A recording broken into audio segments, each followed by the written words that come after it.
देवघर पगली के अपना छोरी के। कैसे आई बाबा पगली के अपना छोरी के।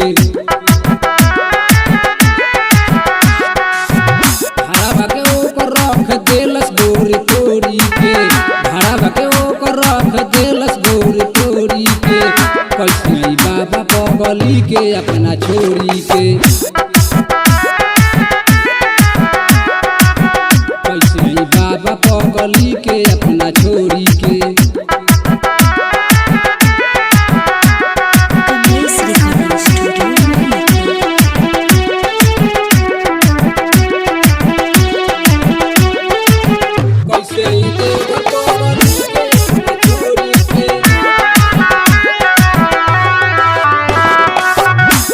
के लोग हमनी के राह रोकेला, हमनी के मिलल जुलल मुश्किल करेला।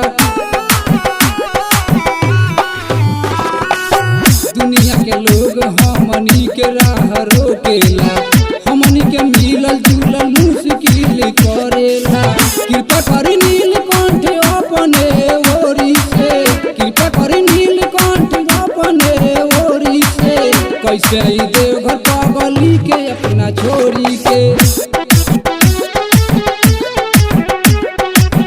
कैसे आई देवघर पगली के अपना छोरी के।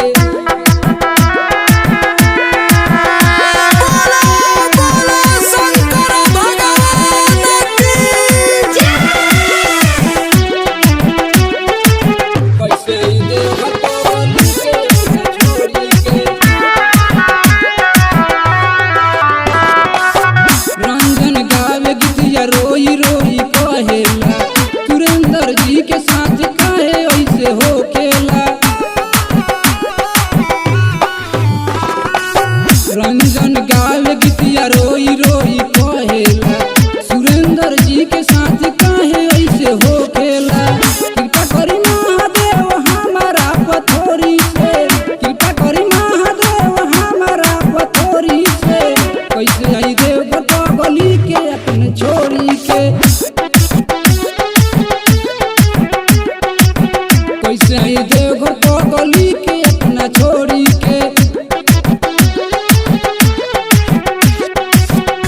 Recording studio.